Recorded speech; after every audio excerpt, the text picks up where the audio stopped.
E aí, pessoal, boa noite. Como estão? Como é que vocês estão aí nessa quarentena forçada, né? Esse isolamento social forçado? Bom, assim como eu fiz com a disciplina de dimensões, também preparei a aula sobre ginástica, né, e suas manifestações, mais precisamente a disciplina de metodologia do ensino das ginásticas e suas manifestações. Nós estamos na unidade didática 1, né, que é ginástica de condicionamento físico. Lá na nossa aula prática, eu já havia adiantado para vocês que dentro do universo da ginástica nós temos três tipos de ginástica, né? E no que interessa para a educação física escolar, mas não só a educação física escolar, como fora dela também. Então, nós temos a ginástica de condicionamento físico, que é essa que o sujeito faz enquanto exercício, né, para melhorar algum componente da aptidão física, alguma capacidade física específica. Nós temos a ginástica de conscientização corporal e nós temos a ginástica geral. Nós estudaremos na disciplina de ginástica essas três manifestações da ginástica.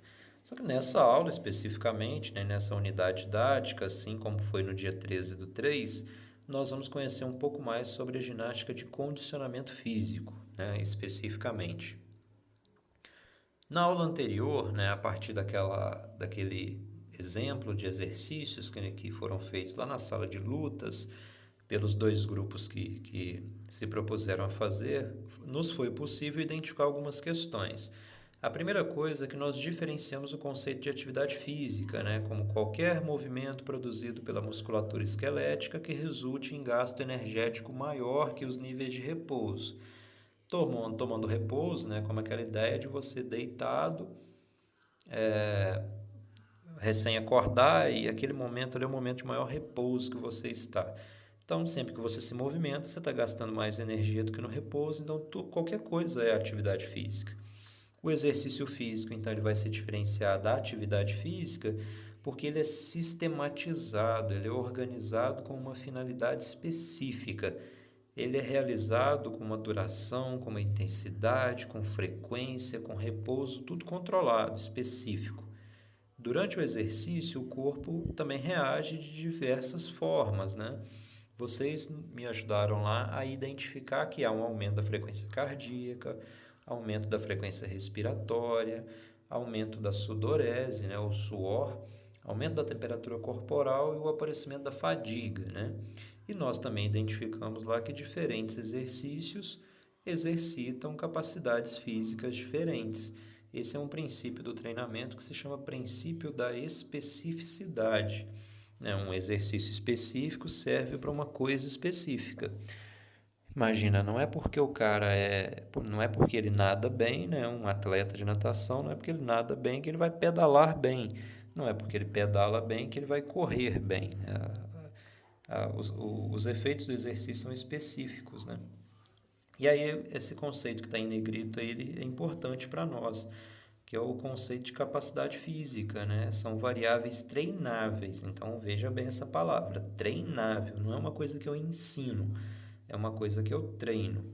Então, como capacidades físicas, nós temos força, resistência muscular, resistência aeróbica, equilíbrio, coordenação motora, ritmo, velocidade, agilidade, potência e precisão. Tudo isso é treinável.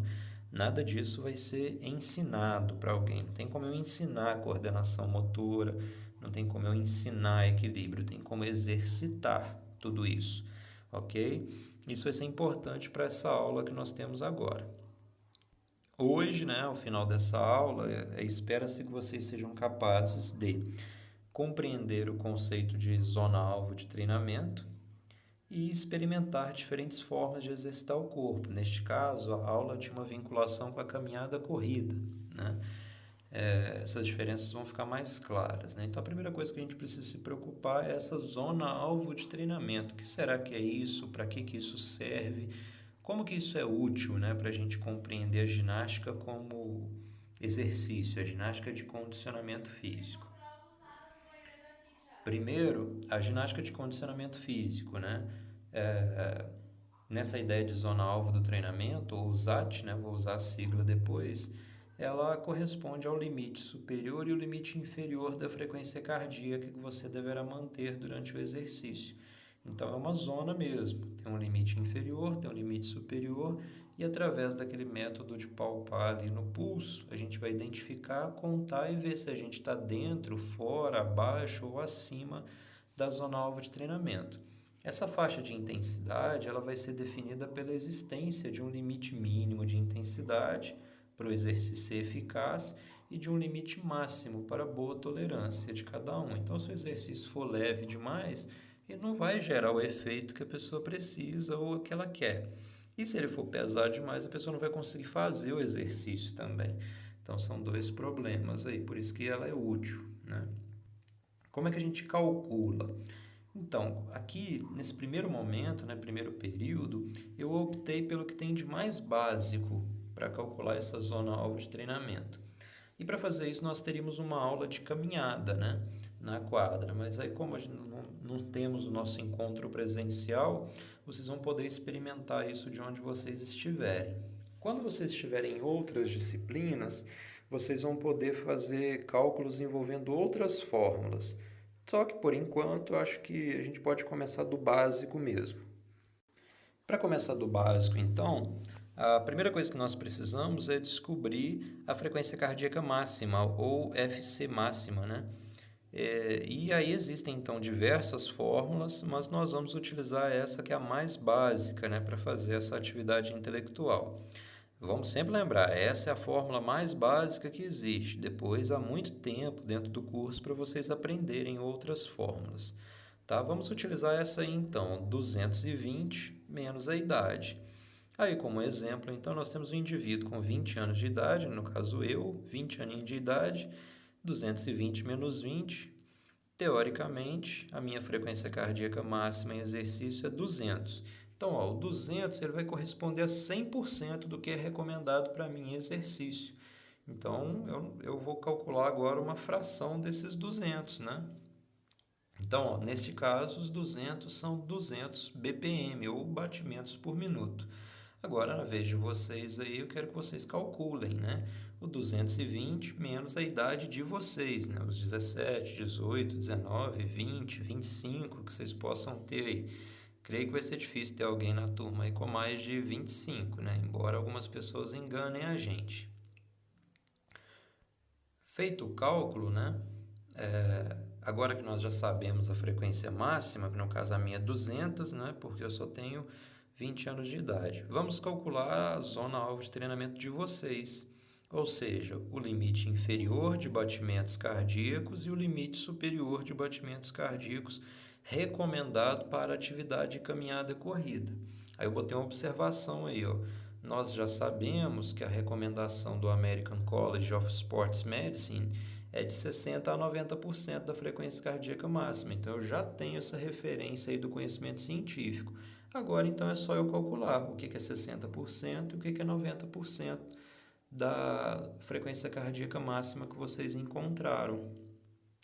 Vamos lá, então, ó, usando a minha de 20 como exemplo, né? Se alguém rir aí, depois vai ter desconto de nota, viu? Zona alvo treinamento, né, utilizando o indivíduo de 20 anos, né, de idade como exemplo, 220 menos a idade, né, transformando na fórmula 200 BPM, que nós tínhamos encontrado anteriormente. Agora eu vou calcular 60% de 200, né, só multiplicar por 0,6 vai dar 120 batimentos. Então, eu já achei o meu limite inferior. A minha atividade, para ela ser benéfica para o meu corpo, não pode chegar a menos de 120 batimentos. E qualquer coisa que eu fizer com o meu nível de atividade física vai chegar a mais de 120 batimentos por minuto. E agora eu vou calcular o limite superior, é 90% de 200. Né? Só multiplicar por 0,9, que é igual a 180 batimentos por minuto. Logo, a zona alvo de treinamento para mim é de 120 a 180 batimentos por minuto para uma